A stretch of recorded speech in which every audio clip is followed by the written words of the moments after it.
They're jacked up Pepsi. I'm there for the pack out. You just got to pack me in. Committed to the bow early on. Like, I love getting close and putting up.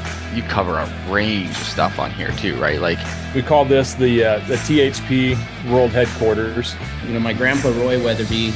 I came into like that golden little pocket where there was like 4 or 5 different bowls. Just You're Canadian? We're doing a Canadian podcast? My name's Douglas Bode. I'm Robbie Denning. Roy Candy. It's good. We got just hammered with snow, so yeah, we're still snowing right now. Where are you at again?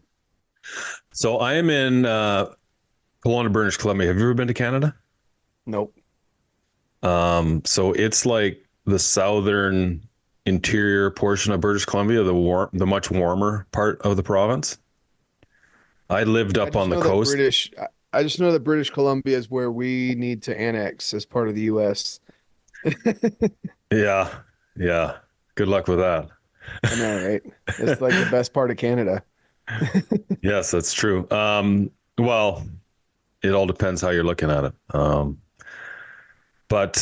Anyway, so I'm in the southern part where it's warm. I lived up north on the coast there for many years. So how about yourself?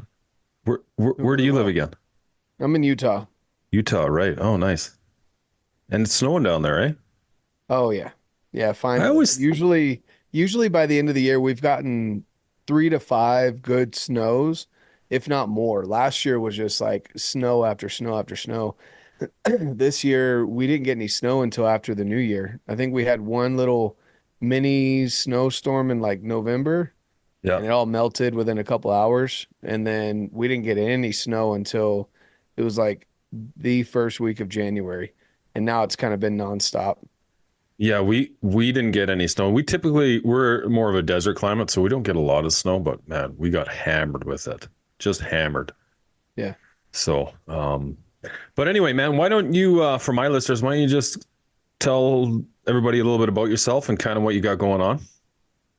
Yeah, no, for sure. Well, first off, thanks for having me on the podcast. It's always fun to be on the other end of the microphone where I get asked the questions rather than asking the questions. And yeah, it is, man. It's funny, not to cut you off there before you get going, but I get nervous when I'm on other people's podcasts. It's funny. Like I can talk to whoever as long as I'm the host, but as soon as the tables turn, man, I kind of get kind of nervous. I don't know. It's just like, for some reason I feel like everyone's looking at me, but it's a double screen. Everyone on the internet is. Yeah.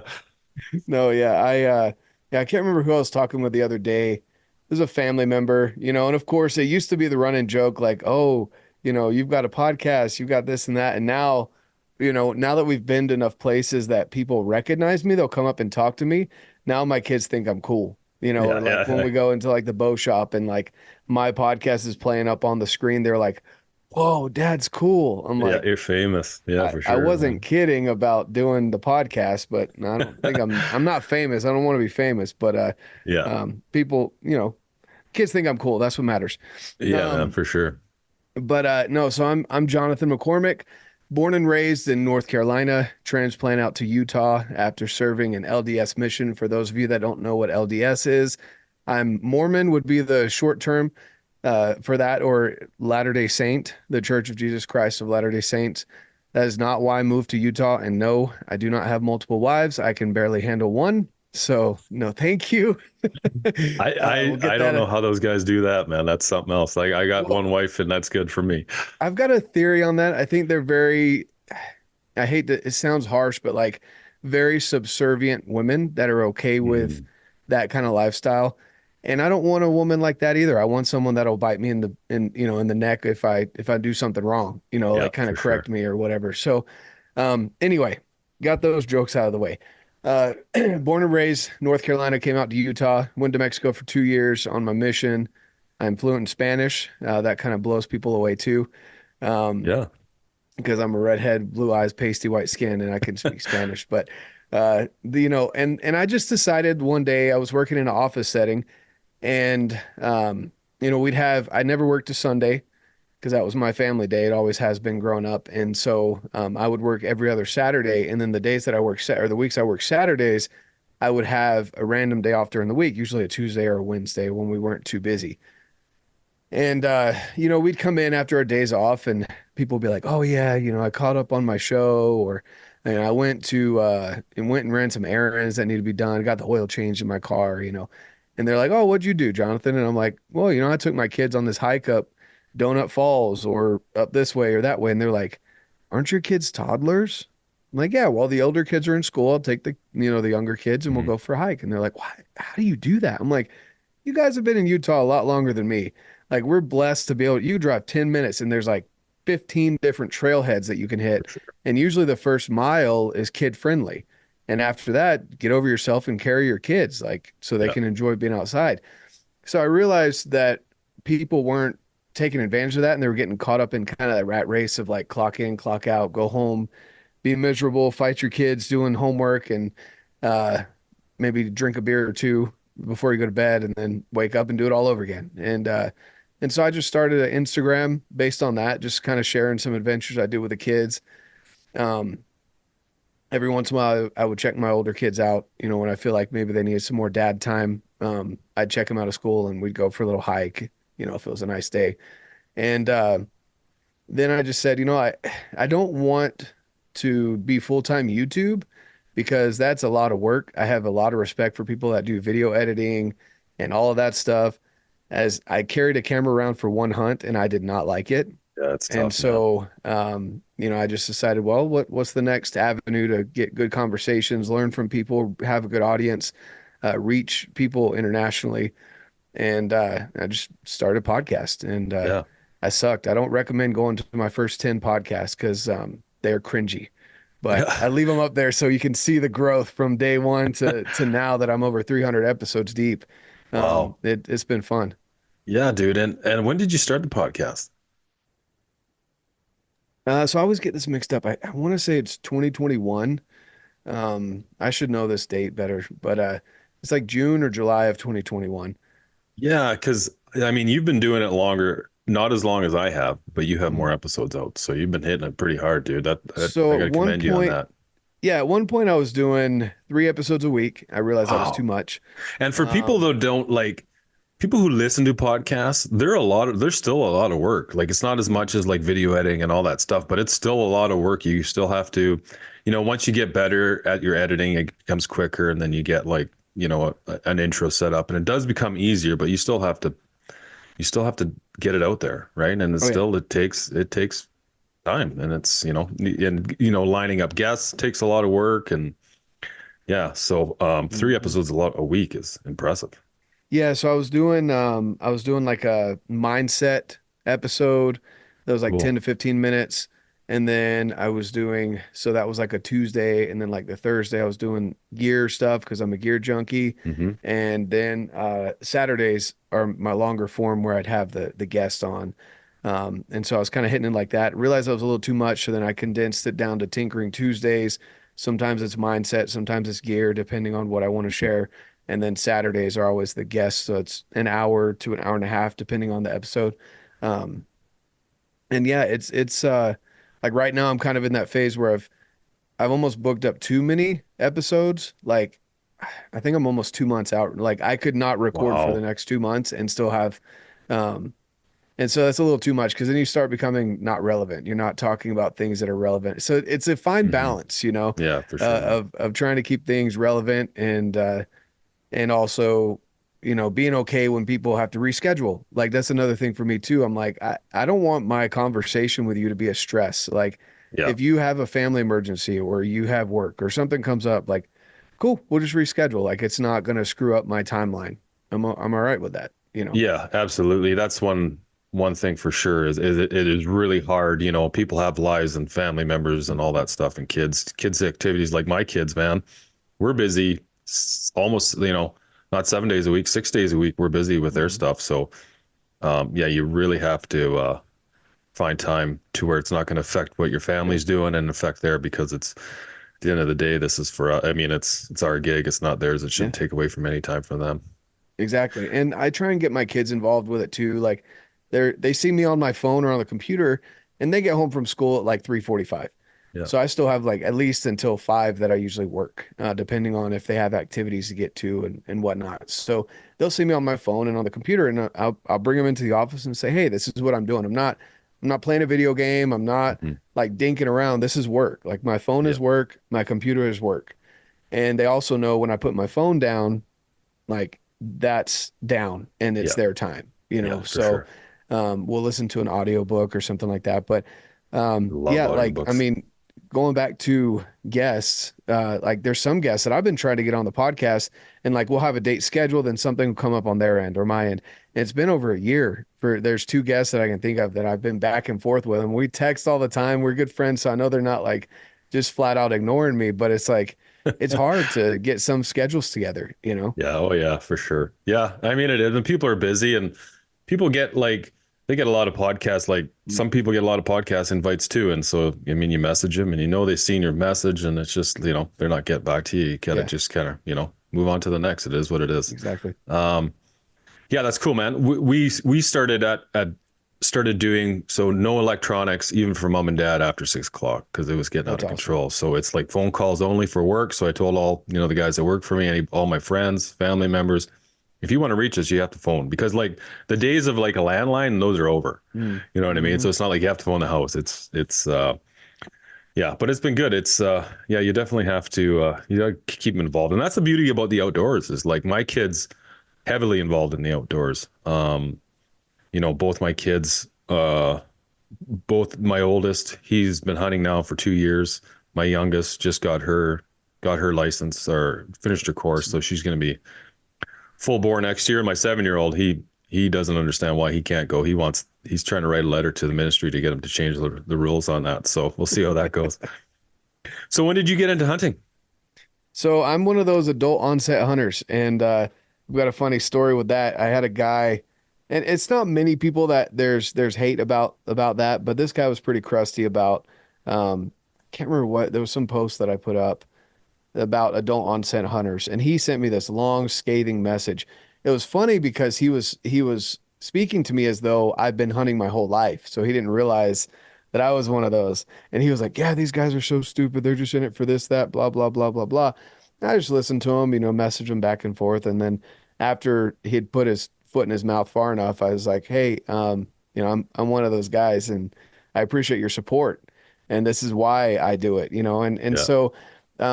I'm nowhere near an expert. I actually just killed my first bull, this guy right here, this nice. past year. So it's been 3 years bow hunting, and before that, it was 3 years of rifle. And so I did mule deer a couple times, and I didn't hit anything huge, nothing that people would consider, Boone and Crockett trophy or anything. But for me, I was like, I was successful the 2 years that I actually had a tag in my pocket with a rifle, and it seemed like it wasn't too difficult. A little bit of a hike buy-in Hmm. kind of deal, and then Hmm. packing it out. But like, I was like, man, I want a little bit more than that. Hmm. And so that's when I got into archery. My buddy had been kind of bugging me up until about 2019, and I mean, now I'm the one that him and his brothers and everyone else comes to and is like, hey, what's this? And what do you think about this bow? And what do you think about this and that? And so it's fun to see that transition. But going back even further, I do have a lifetime hunting and fishing license that my great grandfather had the foresight to buy for me in North Carolina when I was born. And he come to find out, I wish he had lived long enough for me to get into the outdoors with him. He was a killer. Like he Hmm. was awesome with everything from trapping to whitetails with a rifle. They never really got into archery. They were definitely more of the let's be efficient. They actually used everything. They ate the meat. They were farmers, so they were more concerned about the efficiency of making sure they got one rather than taking 2 months to chase a whitetail with a bow. And and so anyway, I grew up using the fishing portion of that license every single year. We'd always go bass fishing. That's always one of my favorite things to do. Sometimes coastal fishing. And the one time I went hunting in North Carolina, uh, it was it was interesting because I got up. It was later. I think I was like 16 or 17. My mom was dating someone because her and my dad had divorced, And this guy was like, "Hey, your son's into the outdoors. He's an Eagle Scout. Do you mind if I take him hunting?" She was like, "Yeah, sure." So I went out and I sat in this elevated box blind. And for me, it was like what stood out to me was there was three basically shooting lanes. There was corn at the end of this one. There's a salt lick down here, and then there was a feeder on the other one. And I was like, and they were like maybe 100-yard shot at the most. It was probably 80 yards and in. And I just kind of sat there. I'm like, I mean, if this is hunting, like I'm not really into it, Mm. It's not fun to sit here and hope something comes in. And even then, I'm like, if I want to go shoot, like I can go shoot targets elsewhere, Mhm. like with shooting lanes, Yeah. And so I just kind of brush it off until after my mission. Then I got married, and I was like 2 years into our marriage. I went to go help a neighbor with moving some stuff, and I went in his garage, and I was like, "Whoa!" I'm like, there's a lot of Euro mounts up here. At the time, I didn't know that was a term even. I was like, Mhm. "There's a lot of skulls and cool antlers," and so we started talking through them, and he was like, "Hey," or I said, "Hey, would you mind?" I said, "I don't know if I'm even saying the right thing here, but can I tag along with you?" He was like, "Sure." I said, "What do I need?" He said, "Pair of boots, some warm clothes. Here's a day. Meet me at this trailhead." I said, "Okay, cool." Met him, went up and learned how to glass, how to spot, deer and elk, Mm. and I was hooked after that. And Yeah. when did all my own homework, took the license for out here in Utah, took the test, got the license, and then started applying for points and learning the system a little bit, and still learning the system because that's a constant struggle, figuring out the new rules and regulations and all that. But that's kind of where it all started, Nice. and then just kind of took off from there. Yeah, that's sweet, man. Yeah, that's awesome. I mean, it doesn't really matter when you get into it. I mean, whatever you enjoy doing, if you're not hunting, as long as you're doing something you enjoy, and as long as you're physically active, I think, all the power to you. And I'll support anybody that wants to do anything. If they're passionate about it, then, all the power to them. But yeah, that's awesome, man. So when you got into archery, what was that like? Explain that a little bit. Like, I got into archery. It was kind of a long process because my cousin, my mentor, my hunting mentor, well, like I say, he was the guy that really took me under his wing. Now, I started hunting when I was really young with my dad, obviously, right? Growing up in northern British Columbia, and BC's well known for all the animals they have. So, but I moved down to the sunnier part, and then I got into like backpack hunting, and that's when I really fell in love with it. Chasing elk, chasing mule deer, and then I slowly got into archery. But that process for me was really like, in BC, there's no incentive to really archery hunt. The archery season's only 9 days. So it's like, I mean, you can still hunt with a bow all year round. Now, for the last while, I only hunt with a bow. I don't use the rifle anymore. But like that process getting into archery, man, it was a grind. Like it was just really frustrating. Luckily for me, I had a great mentor, and he was the BC champion. So he helped me, just bypass, shortcut a lot of these mistakes that everybody made. And I'm always interested to hear people's path to it. Like now you look at you now and like you're doing tournaments, right? You're a great shot and all that stuff. But like when you started, archery's not easy. And a lot of people pick up a bow, they go to a pro shop, they get their draw length, everything's measured up, and then they go home and shoot some arrows. And then they start realizing how hard it is, and they put it away, they never pick it up again. Mm-hmm. So I'm interested in just like, I'll always love hearing people how they got like how they progressed into it and how they stuck with it. That's a good question. It's a fun story too. So that same guy that took me out hunting, Uh-huh. he's become basically a brother to me. He's also our CPA. He owns a CPA firm. Really smart with that. So if you're looking for a CPA, definitely look into Brent. He will help you figure out how to spend more time in the outdoors if it's possible in your situation. So he loves to merge those two. But anyway, he kept bugging me. He was like, my sibling, he was like, you're into fitness, you're okay with failure, like not being okay with failure, but like learning from it, Mhm. and you're not going to throw a fit or throw your bow off the mountain if you miss a shot. You're very dedicated, so you kind of check all the boxes for someone who would be into bow hunting. So at the time, I didn't have the funds for it, and just told him, I explained that to him. I was like, the rifle works great. I'd love to get into it. I just don't have the funds for it. Well, I think it was about a year and a half of that. And and I get a check in the mail from my grandparents for my birthday, and I was like, did she like miss, like they're in their right mind, so I'm like, they didn't go crazy and accidentally do Mhm. something. Like, what happened? I called her, and she put my grandpa on the line, and I'll never forget because he had just recently found out he had a stage 4 cancer, that had come back from a prostate issue that he had, which supposedly had his prostate removed, but I guess they left just enough of it for it to come back with a vengeance. And so um, I just remember getting on the phone with him, and I was like, Papa, what is this for? And he was like, well, remember that conversation we had about um, getting into archery, and you told us this is about what it would cost to set up a bow. Uh, he said, before I die, I want to see you spend the, some of the inheritance that you will be receiving. I want to see you use it. I don't want to Mhm. die and then give you the money. And I Cool. was like, that, I mean, it still sends chills and gives me goosebumps because I'm like, wow, that's all right. And this man has been through Korea, Vietnam, multiple Purple Hearts. He's seen some stuff. And so for Warrior. him to have, whenever he speaks, whenever he's, actually talking, I listen because he's got a lot of wisdom. And so I said, okay, I won't let you down. And went and, shot all the bows, went up to the bow shop, and I kind of laughed because my buddy Mark, who works up there, and Jeremiah, who's the owner of Wild Arrow, um, I laugh because I'm like, you guys sold me a bow back in 2019 and can't get rid of me now. But yeah, I went through and I asked all the questions. What about the longer length versus the shorter length? And what's the most poundage I can get up to? And I could barely pull back 70, at the time. Like I walk in and of course, they hand me the 7. They're like, we don't have an 80-pound bow, but here you go. And I could barely pull it back. And they're like, well, that's just you, you got to figure out those muscles and using that technique a little bit better. So I went through all them, and then I ended up picking a Hoyt, the Axios 29 and a half.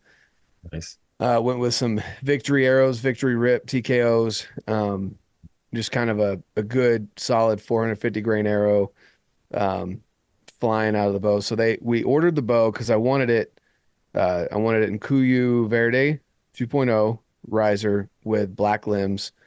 And I think I can't remember what strings it was, like gray strings or something, but they're like, it's going to be a couple weeks because it's custom order. I said, that's fine, but I want a bow the way that I want the bow. Mhm. So um, they were very kind and let me borrow one of their bows while I was waiting for mine to come in. And we ordered mine from the 70 to 80 pounds because I'm a 28 and a half inch draw length. So I'm like right down the middle. And I wanted the ability to turn it up to Mhm. get the higher poundage if I could. And so they sent me home with a bow that was 70 pounds to just get some reps in. And every single day, I did 20 reps every single day for the 2 weeks that it took for that bow to come in. And man, my shoulder was sore. But like I took videos and I went into them. They watched my technique. I took videos and sent it over to there's two guys that I trusted online that I was getting information from, and I could tell that they were not trying to sell you stuff. They were genuinely trying to help people get better at archery. So I'd send them, they'd review it, they'd tell me this or that I should tweak. And anyway, my bow comes in, we turn it up to 75 pounds. And I did another 2 weeks of the same thing, 20 reps a day. And I'm telling you, by now my shoulder is like, it's numb to it at this point. Mhm. But when I say that, I recommend people use the right technique, of course. Like don't, you know, I was doing everything from sitting. I would do 5 reps sitting, 5 reps kneeling, and then 10 reps standing. And I would video myself and make sure I'm not, doing this whole thing like leaning this way and like yanking it back, Mhm. like it's solid core, pulling back with the proper technique and not being overbowed and learning that proper technique, and then teaching your body that same thing. And eventually got it turned up to full. I think that one ended up pulling like 82, 83 pounds. And it's a snappy bow. I pull it back every once in a while now. I'm like, oh man, it's only been a couple years and this bow is rough compared to the new cams that have come Oh out, in the man. last 3 years. It's impressive, the technology, like how much easier it is. Like Yeah. it blows your mind. Like the last 80-pound bow I shot was the Hoyt RX5. Mm-hmm. And like, I remember before that, I just shot, I mean, I had a lot of Hoyts, but like, I think of my cousin. I don't have any of my old bows, but my cousin has his bow, and like his is 70 pounds. You pull that thing back, and you're like, oh my God, like Mm-hmm. it's just violent. Yeah, small, tiny little cams. Yeah, it's not forgiving like these new ones for sure, man. You could pull an 80-pound bow back now, and it's like it's smooth, Oh especially yeah, if you get like like butter. yeah, if you get some good cam like those EC2 cams that Mm. PSE has now, man, like they're just yeah, they're beautiful. Oh yeah, no, for sure. So, I was going through that, finally got all figured out. And then afterwards, I went through the process of learning how to dial in your sight and all of that.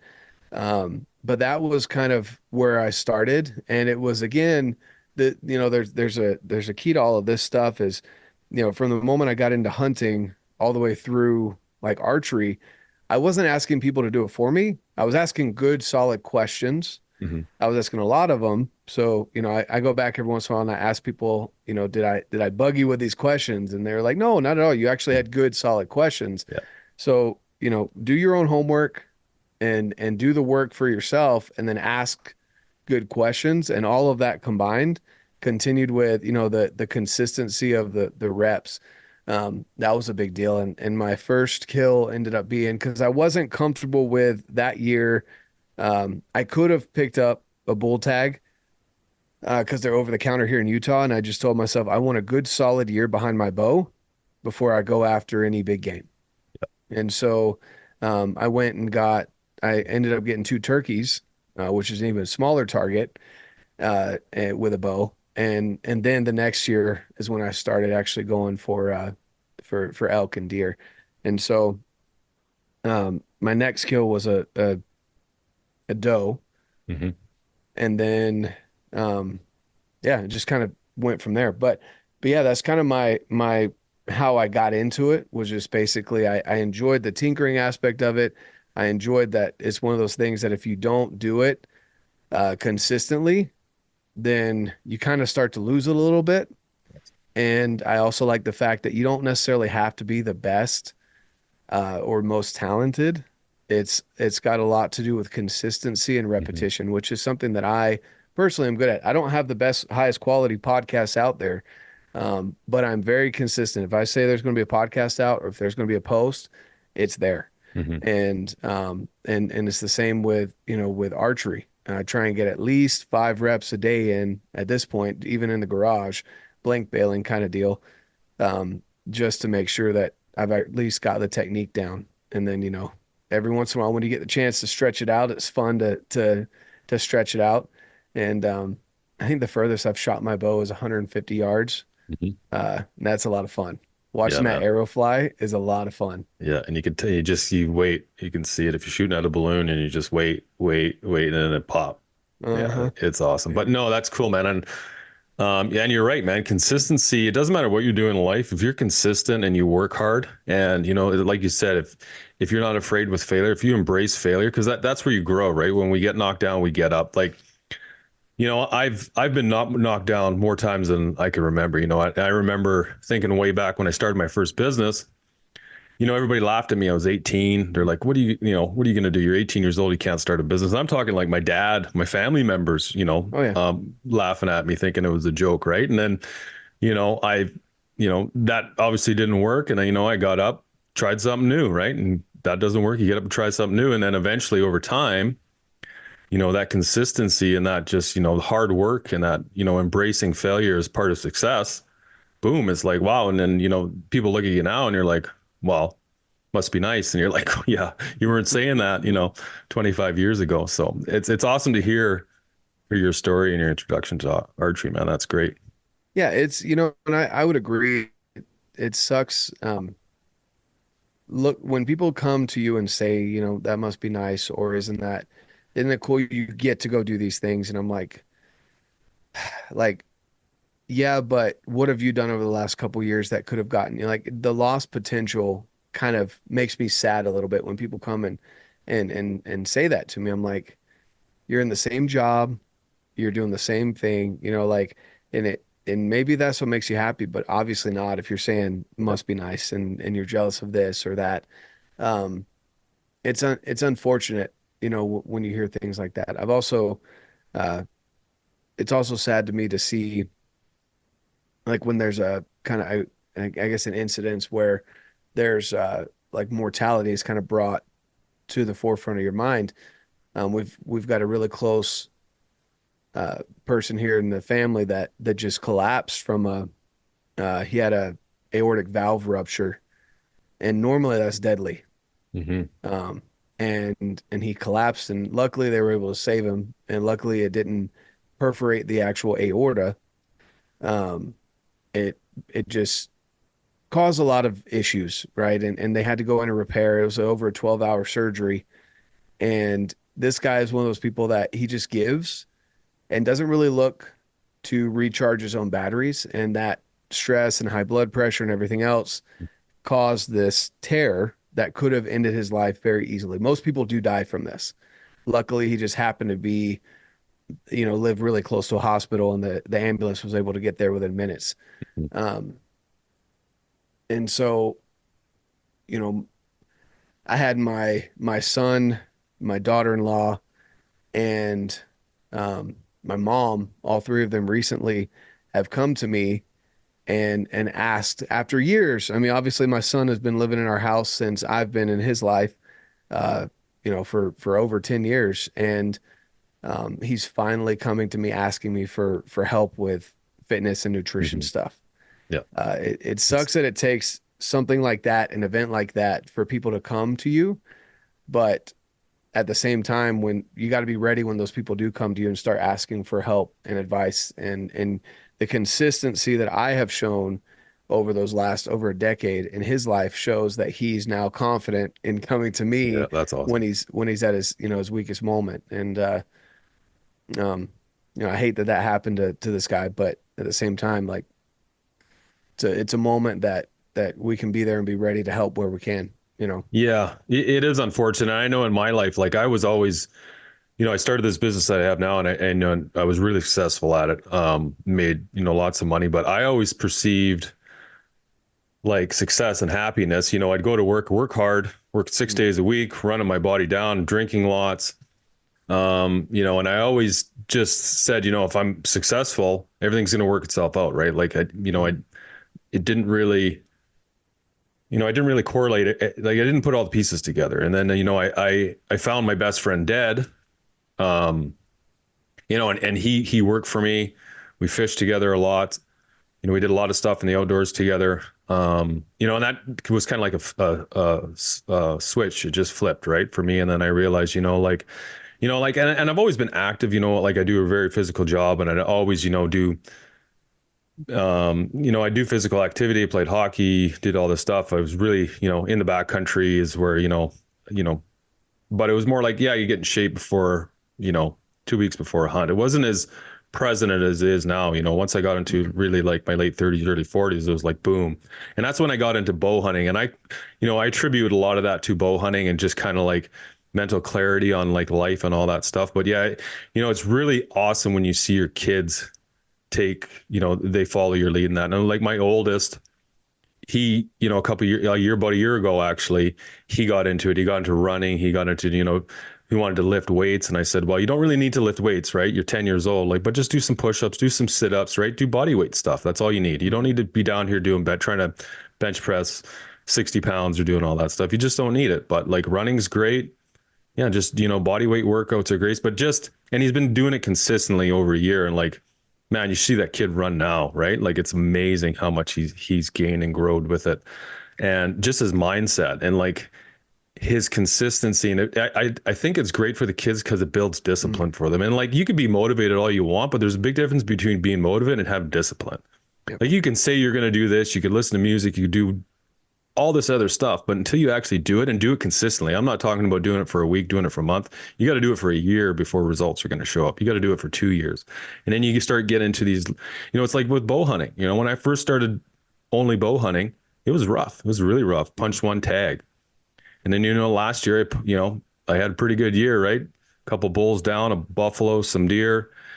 But that's it's the consistency and the discipline and the hard work you have to do over time that it compounds to get to where you are. So man, it's awesome that to see that your boys coming to you with that stuff.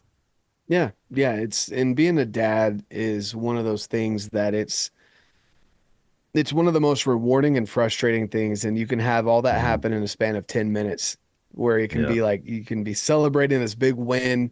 And then all of a sudden something happens and you're the most frustrated you've been in months, all from the same kid.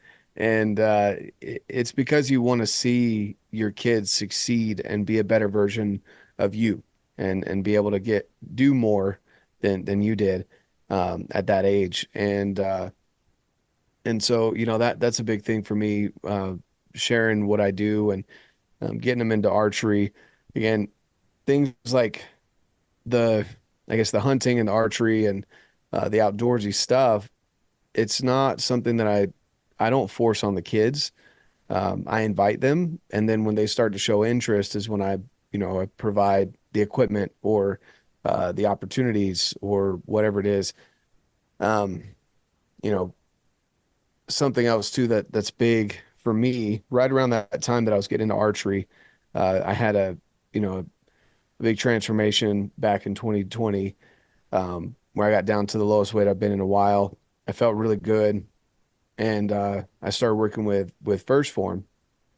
And the reason why I started to do that, for people that don't know anything about First Form or First Form Outdoors, is more specifically the branch that I work with. First Form is an amazing company that basically the goal is simply to get real people lasting results, long lasting results. And it's a company that it puts the community first over selling supplements. Supplements are obviously there. It's something to help, but the community comes first and the education as well for everyone. And so it's not just, hey, come join us and oh, here's the stack that everyone takes. Here you go. Let us know if you got any questions. It's, hey, come join the community. We love doing this and that. Here's our activities. Hey, if you're at ATA, come to the open gym. Hey, if there's an event here in the area, we might hold an open gym for it here at headquarters. And then on top of that, the education behind it. And it's like the Facebook group, for example, when you go in there, it's one of the groups that I know that you genuinely, if you're being a jerk, you get booted from. And if you're treating people like they're stupid, for asking questions, things like that, like you get booted from the group because we want people to be able to genuinely learn. So anyway, all that to say, First Form Outdoors was formed because we recognized that First Form showed a lot of the bodybuilding style, or not even just bodybuilding, because there's like ultra marathon runners and stuff that are in the First Form community, but a lot of that hardcore disciplined working out style that a lot of outdoorsmen and women they're not attracted to. They may appreciate that work, but they don't want to join that kind of community. They're not looking to step on stage or to go run an ultra marathon all the time or to be shredded. They just want to be healthier so that they can share what they're passionate about with their loved ones for generations. And so what we've done is we've taken, that mission of First Form to get real people, long lasting results. And we've met the outdoorsmen and women where they are, whether that's on a boat, bass fishing, or it's out hiking or backpacking or hunting or archery or rifle shooting, or, getting into the tactical games, for example, like pistol shooting for events, things like that. We want people to recognize that you don't have to be shredded like Dale Beatty. If you guys know who Dale Beatty is, do you know who Dale is, Kevin? No. Oh man, I'll have to send him to you. He's like, Yeah. I mean, it looks like someone chiseled him out of a freaking rock, and he stays like that. He doesn't fluctuate in and out of that. He's just like that all the time. It's crazy. But you don't have to be like that to enjoy the outdoors. But every man and woman that I've spoken with wants to share what they love in the outdoors with their kids, their grandkids, and their great grandkids, if they're blessed with that amount of time. And so we want to encourage that. People want to talk about, the Dave Ramsey stuff where you invest and you become a millionaire by the time you retire, et cetera. and it only takes a little bit here and now. And the younger you are, the smaller you have to start investing at that time to equal the same result in the end. It's the same with your fitness.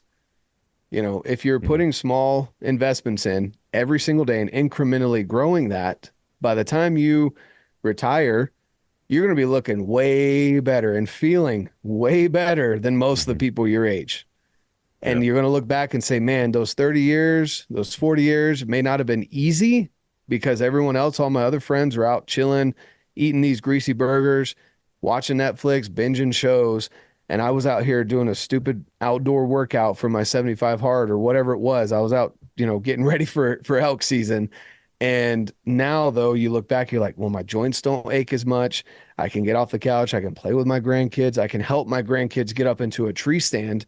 I can take my kids out on a hike and they're not out hiking me, you know, that kind of deal. That's what we want. And so anyone who hasn't checked out First Form Outdoors, I recommend that. Don't be scared of us trying to like shove supplements down your throat, because that's not going to happen. It's going to be, we're going to welcome you in with open arms, talk to you about, figure out what you love, what you enjoy, what your goals are.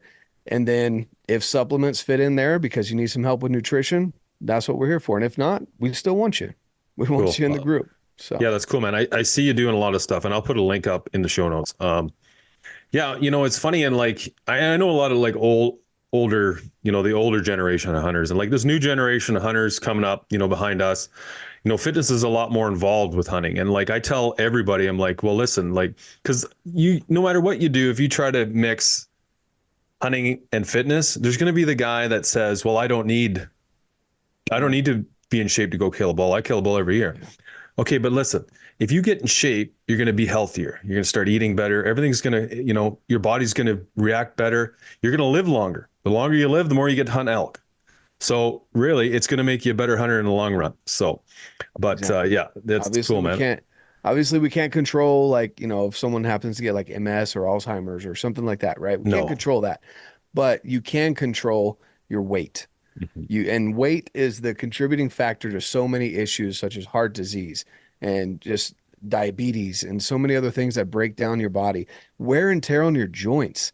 I mean, just think about that. You know, have you ever gone and, you know, for some people that maybe haven't gone through a weight loss, you know, at any point in their life, go throw a 30-pound pack on your back and go walk for an hour. And you tell me that your feet aren't sore. Or that your knees or that your back isn't feeling it in some degree. Yeah, so imagine, yeah, go ahead. Oh, I was just going to say, especially, you know, and like not necessarily for guys overweight, but just like for the working man who does a grind. You know, if you're doing construction, if you're up on a roof, you're going up and down ladders all day, your knees are going to take a pounding. And if you're not keeping up, you know, if you're not doing those exercises to strengthen your quads, strengthen your calves, strengthen your hamstrings, doing stretches to, you know, improve flexibility, your life's going to be, it's going to be it's going to be a shittier life for you in the long run if you're not, you know, if you don't work on those things. And like you said, if you start when you're young, like all these young guys that work for me and they're in their 20s, I'm like, I see the stuff they're doing. I'm like, you know, you guys should incorporate a little, you know, little exercises 3 times a week now, because when you're my age, you're not going to feel like I am, and you're not going to have to do what I have to do every day just so you can get out of bed. So I'm just, you know, but you know, exactly. And for the people that are, you know, struggling with weight issues and, you know, that nowadays it seems like more people than less people are struggling with weight issues. Exactly. So, you know, there's definitely different areas to hit. And I agree with you there. So like with weight, for example, you know, taking that 30-pound pack off, that's how you're going to feel if you lose those 30 extra pounds that you've got, or even if it is 10 pounds. I mean, 10 pounds compounded over all that up and down on the ladder, swinging a hammer, doing all that hard labor stuff. That's a big deal. Maybe you feel like you're in shape because you're working construction, which is a hard labor job, and you are pretty fit. Okay, cool. Like what you were saying, what about some mobility? And what's your nutrition like at that point? If you're working your body hard, are you getting enough omega-3s? Are you getting enough, you know, carbohydrates to refuel your muscles, your glycogen stores? Are you hydrated? Not just drinking water to where you're pissing clear, but are you actually rehydrating your tissues so that you can get the nutrients to your muscles and your organs and everything else in your body?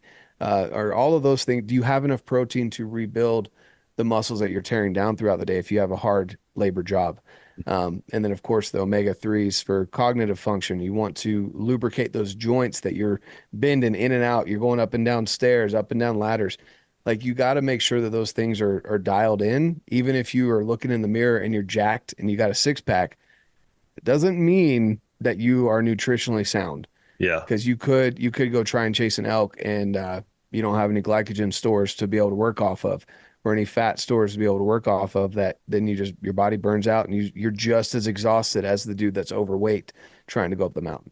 Yeah, I should connect with you more, and like I feel like I need to really improve on like my nutritional intake. Like not really what I eat. Like I eat quite a bit, and for protein I usually consume about 200 grams of protein a day, but Perfect. I train lots. I train 7 days a week, and a lot of those are double, twice a day. And I do a very physical job, and like I'm not always doing the physical aspect of it, being the owner. But I mean, there's still days when I'll go lay blocks for, a week. And I mean, you lay 300-400 block a day and they're 35 pounds each. It starts to add up. Right. Mm-hmm. And so it's the same thing but it's going the other way. It's that compounding block, lifting weight over and over. And if you're not getting the proper stuff to replace it and to rebuild and repair your body, then, it's like, again, it's going to make your life miserable. And like, let's face it. I mean, we all want to live, and like, I hope you do, you want to live the best, longest life you can. Mm-hmm. Exactly. And, for someone like you, maybe protein powder is not a necessity because you're able to get it through Whole Foods. 100%. That's awesome. But how are your micronutrients looking? Mm-hmm. That's when you would look at like something I take non-negotiable, whether I eat all my protein or not in a day, is my microfactor, which is the micronutrients. So multivitamin, probiotics, prebiotics. I take my greens powder because I definitely don't eat enough greens, fruits, and vegetables in a day, along with fermented food. I definitely do not eat enough fermented food to get the probiotics and prebiotics that your digestive system needs. So those, the omegas, the microfactor, which is basically your multivitamin, but on steroids in a way, doesn't have steroids in it, but and then greens. Those three things, like I always have those with me when I travel, even when I leave my protein powder behind or whatever. Those three things are non-negotiables for me every single day. Right. So, now you're talking like just the powdered greens, mix those with water, drink it back, or fruit juice. Yeah, cool. Yeah, I still do take protein shakes and stuff because I really try to stay around 200 grams of protein a day, just because, you work so hard to gain muscle and to be fit. And without protein, I just feel like, man, like if you're not getting the proper protein, then it's just all for nothing. Yeah. But I mean, with the vitamins and the omegas and stuff, I feel I definitely need more education on it, and definitely more, I definitely need to make sure I'm doing it consistently, not just buying a bottle, using that bottle up and then forgetting about it for a month. Right. Exactly. And the other thing too, on like omegas, for example, so people will ask me like, hey, why does first form cost more? Like, well, why does premium gas cost more than regular? Because the process that it takes to make it is different and you're getting a better result. So yes, it's going to cost a little bit more. And no, we don't run like discounts and sales like a lot of other supplement companies out there that you'll find. There's a constant new flavor, new sell, something along those lines. When we do deals, it's more you buy a certain amount, you get XYZ extra than normal, right? And that's just the sign of, we want to show that, it is a high quality product, and we don't want to discount a high quality product and set that standard lower than where it's at, right? Also with the omega-3s, we don't go through and fill it with a bunch of omega-6s and 9s. We don't make that ratio awful like a lot of fish oils are. Oh, so is that like just filler for like a cheaper brand type of thing? So yeah, I mean, I wouldn't say it's filler because you need 6 and 9s, but when you outweigh the 3 in that ratio, and usually a good ratio from my understanding is a 2 to 1 to 1, as far as a 3 to 6 to 9, right? Gotcha. Some people it'll be like ones across the board, or they'll be even, and there's other ingredients in our omegas that it's harder to get because you have to get it in wild caught salmon, and it's not farm raised salmon, right? So obviously that process takes more time. It's higher quality, so it's going to cost a little bit more than the bottle you're going to go buy at Costco. Same with the protein. I've had people that have had gut issues their entire life on protein, get the protein farts and all that stuff. They try our protein and they don't have that issue because with Formula One, which is the isolate protein, or Level One, which is the whey concentrate, they are low temperature processed. So a good analogy would be take a piece of chicken, a chicken breast, throw it on the grill, 500 degrees for 4 hours. What's going to happen? It'd be like a brick. Yeah, exactly. Are you going to eat that? Probably not. No, And if you no. did, your stomach would be messed up. Yeah. And then you take that same chicken breast or a different chicken breast, you put it in a crock pot, 160 degrees for the same amount of time. It comes out tender, juicy, pull apart, like super good. You don't get messed up stomach from eating it. It's the same with protein. There's a quick and easy process to get rid of that, or to get the whey out of the source that they use to get the whey protein. And it's flash cooked, basically. Oh, And then okay. what they do is they put a bunch of fillers and stuff in it so you don't taste that burnt protein. Mhm. And that's what causes your stomach to be like, hey, I don't quite recognize this. I'm going to try and digest it, and we're going to see what we can get out of it. Versus a low temperature processed protein where it's like, it's more bioavailable to be able to get into your system and actually use the protein. And there's not the fillers of, you get a 30-gram scoop of protein and you get 20 grams of protein out of that. What's in the other 10 grams? Yeah, okay. That's what I was Versus going to ours. ask you, is if there's a better nutritional value to it as well. Because yeah, I mean, if you're taking protein, you think you're taking, if you're on a strict diet and you think you're taking, whey let's just say 3 times a day, and you think you're getting 100 grams of pure protein from this whey, and it actually is only 60 or 70. I mean, over time, that's 30 a day. 60 for 2, it starts to add up. And if you're trying to build muscle, then you're not having the proper amino acids and proteins to do Exactly. it. Yeah. Exactly. It's the same thing with our greens as well. It's all low temperature process. So all of that stuff is, we do everything we can to not denature the protein or the greens powder, because we want to make sure that you're able to absorb as much of the nutrients as is available and also not tear up your gut. Because again, some people will mistake having whey issues for just a not good protein, not a solid source of protein. And so the moment they swap, they're like, I'll try it, but I'm not a big fan of whey. And then they try it and they're like, oh, I don't have the bloating and the gassiness that I get from most proteins. Yeah. It's just the way it's made. Yeah. And anybody who's taken whey, a protein supplement like a shake type, they've experienced that somewhere along the way. Everybody has. I mean, I've experimented with a lot. I found a good one. It's not great. Being up in Canada, accessibility is the hardest thing. Sometimes you order stuff and it gets stuck at the border for a month, and you're like, hey, Like I come said, on. we should annex the BC. I mean, Yeah. Yeah, definitely.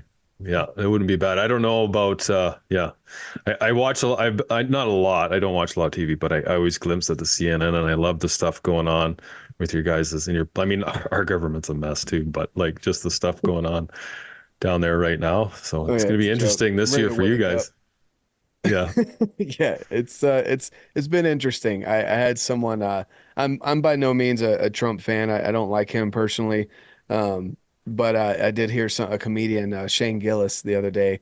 He was like, we should have every year, we should have just the surprise guest be Trump at the end, like one Democrat, one Republican doing their debate, and then they bring Trump in, and just to see how they handle it. He's like, and his joke was, he was like, he's like, the only candidate that's been able to handle that was Biden. And it's because Trump tries to get in your head, and look, Joe's not even in his own head. So good luck getting in there. Like, it's hilarious. But I would pay to see that. I don't watch TV, but I would pay to see that debate if they just brought Trump in like Cold Stone Steve Austin. Just just the smoke go off and he come running through. Exactly. Exactly. People cheering. Yeah, that'd be funny. No, it's gonna be interesting. But anyway, man, thanks for coming on the show, man. You and I were chatting back and forth for quite a while, trying to work out some time to get you on, and I'm glad it worked out. Yeah. I appreciate you having me on. Why don't you just, for my listeners and all the folks up here in Canada, just tell everybody where they can find and follow you and all that stuff. Perfect. Well, I appreciate it. Well, first, thanks for listening in, guys. And, you can find me on Instagram. I'm pretty active over there. It's just red.beard.outdoors. hoping to change that soon. I got to figure out who owns Redbeard Outdoors, so there's no periods in between. Oh, there's somebody else already owns. Huh, crazy. There's a couple of them, and none of them are active, and they haven't been active for years. So I've Oh. tried to petition Instagram to swap the names for me, but haven't gotten any feedback on that. I guess I'm not cool enough yet.